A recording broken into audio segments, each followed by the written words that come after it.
टाकरवन जो भाग आहे त्याच्यामध्ये दत्तनगर आहे आणि त्या दत्तनगरमध्ये वस्तीशाळा आहे. पण त्या वस्तीशाळेचा कोणीतरी रस्ता अडवल्याने एका अज्ञात इसमाने गेल्या 2 ते 2.5 महिन्यांपासून या शालेय विद्यार्थ्यांना आणि तिथल्या पालकांना किंवा गावातील लोकांना शाळेमध्ये जाण्यासाठी 2 ते 2.5 महिन्यांपासून तो इसम मध्यस्थी करतोय आणि त्याच्यामुळे या शाळकरी विद्यार्थ्यांना गेल्या 2.5 ते 3 महिन्यांपासून उघड्यावर शिक्षण अर्जित करावं लागतंय. या अशा कडाक्याच्या थंडीमध्ये गेल्या वेळी नेहमीच निवेदनं देऊनसुद्धा अजूनसुद्धा हा प्रश्नाचं उत्तर या शालेय विद्यार्थ्यांना आणि त्या पालकांना मिळालेलं नाही. आणि त्याच अनुषंगाने आज बीडच्या जिल्हाधिकारी कार्यालयासमोर हे शाळकरी मुले, त्यांचे पालक आणि सामाजिक कार्यकर्ते यांनी लक्षवेधी आंदोलन केले. आपण जाणून घेऊया त्यांच्याकडून त्यांच्या मागण्या काय आहेत आणि हा प्रश्न गेल्या कित्येक महिन्यांपासून असाच का थांबलाय, तो पूर्ण का झाला नाही आहे. काय सांगाल, इतक्या दिवसांपासून गेले 2 ते 2.5 महिन्यांपासून या लेकरांना उघड्यावर शाळेत बसावं लागतं, हा प्रश्न अजूनसुद्धा मार्गी लागला नाही आहे. सरकार, जिल्हा प्रशासन मोठ्या प्रमाणावर जाहिरातबाजी करतं विद्यार्थ्यांच्या शिक्षणासाठी. मात्र जर आपण पाहिलं तर टाकरवन केंद्राअंतर्गत दत्तनगर वस्ती या ठिकाणी 34 मुलं विद्यार्थी पटसंख्या आहे. 2007-8 मध्ये इमारत बांधलेली आहे. मात्र त्या ठिकाणी जाण्यासाठी जो रस्ता आहे तो 2.25 महिन्यापूर्वी एका ग्रामस्थानं अडवलेला आहे.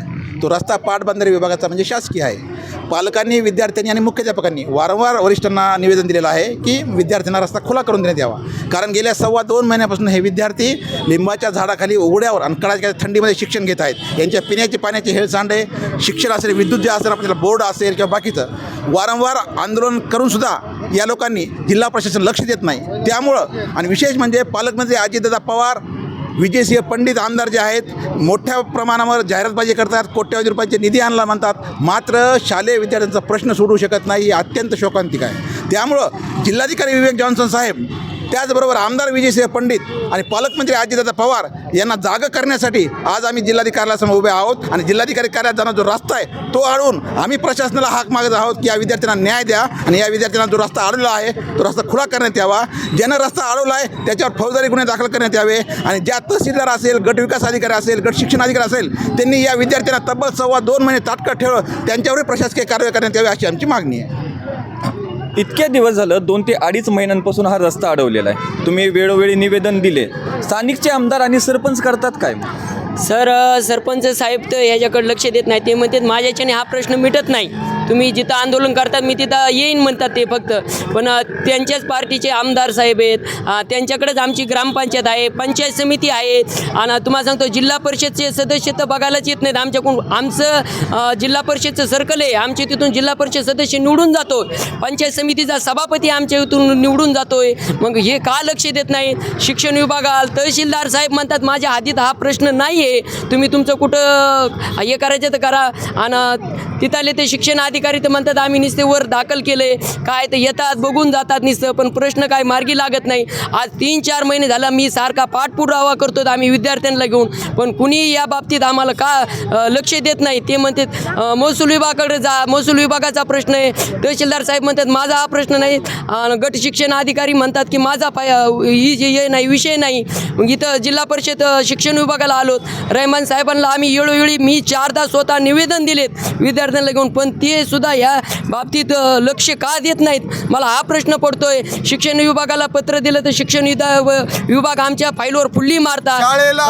जायचंच कुठं आम्ही याविषयी जायचं. कलेक्टर साहेबाला मी 5दा निवेदन दिले, जनता अदालतमध्ये 5दा त्यांना निवेदन दिले. त्यांना सरला म्हणलो सर आमच्या शाळेचा प्रश्न मार्गी लावा.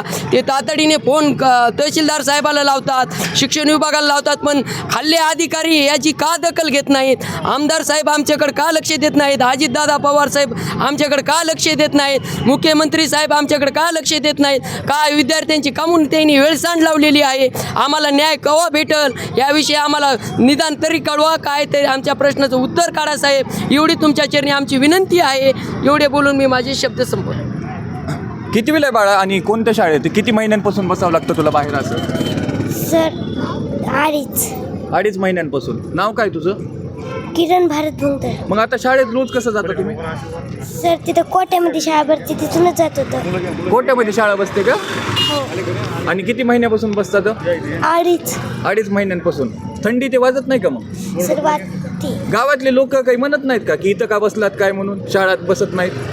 काही नाही. कोणीच काही म्हणत नाही का? नाही. तू कितवीला आहे? 3री. नाव काय तुझं? किरण भारत भुंगतर. अशा रीतीने गेल्या 2 ते 2.5 महिन्यांपासून या लहान लेकरांना उघड्यावर अक्षरशः या कडाक्याच्या थंडीमध्ये शिक्षण घ्यावं लागत आहे आणि हीच ती पिढी आहे जी खरंच भारत देशाला आणि महाराष्ट्राला पुढे घेऊन झाली. पण स्थानिकचे आमदार आणि स्थानिकचा सरपंच याकडे मात्र दुजोरा देतोय. कॅमेरामॅन मुकुंद सोबत मी बालाजी शिंदे, लोकाशा TV बीड.